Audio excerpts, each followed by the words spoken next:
Right, let's go again. So appel 2077. Let's play Rubinstein, I think. Seemed to work out okay in the previous game.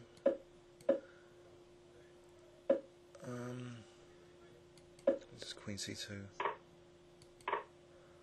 Well, maybe I'll play D5 here. Pawn sack, just to try and liberate this whole structure, and bishop. So takes C4, bishop A3 and that sort of thing, or bishop B2. If D6, I think taking gives him C5, maybe just knight D4. Let's try and prompt G6. He hasn't done that. Okay, so C4 and bishop B2. Surely with compensation. So bishop B2 is a huge bishop on the diagonal.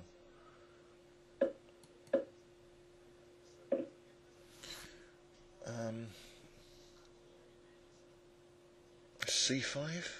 If knight takes this, bishop F5.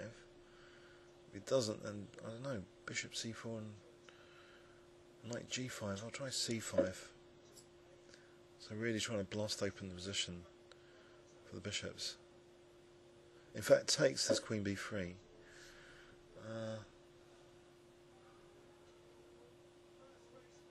So check. There's the tactic is there with checks.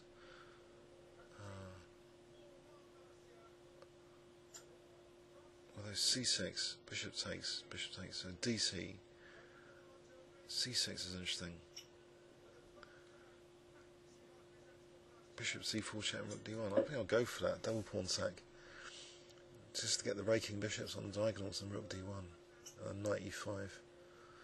So knight B4, there's check, queen B3. If bishop takes, there's bishop takes. Pawn takes, I'll play check and rook D1. Positional compensation. So I want to try and get in knight E5. Or do I? Maybe H4, knight G5. Oh, maybe I just want a castle here.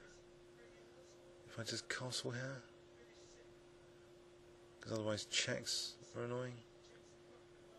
Or are they? Just move the king at H4, knight G5. I'll just castle. So what have I got?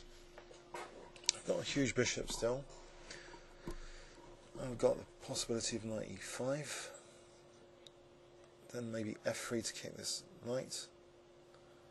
I have to move this though. Is it unsound? Is all this unsound, or is it difficult to assess? So knight E5 here, I'll be immediately threatening knight C6 and bishop D5 anyway. Mind you, knight C3, so I don't know, unless queen A1. I'll play queen A1 here to stop knight C3s. So better grip on E5. So I want knight E5, knight C6, or knight E5, F3.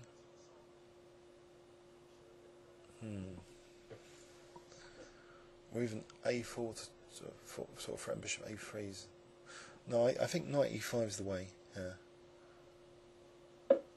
Okay, so knight E5.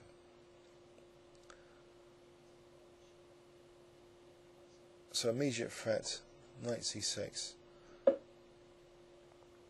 He's just dropped. No, he hasn't dropped a piece. Right, so A3, just to be able to play queen A2 maybe, and stop knight B4s. Also threaten knight F7 if he's not careful. So queen A2. So both D5 and E5 are actually, I've got a lot of pressure on both those squares. But actually queen A2, there's always knight C3s. So do I want to kick this knight or not? But I'm weakening E3. There's rook D3 and rook D1, but then say knight moves back, like here. Okay. Can't I just win the exchange straight away though? Rook takes and knight F7. I could go just for win the exchange. I think I will. If I win that exchange. Oh, he just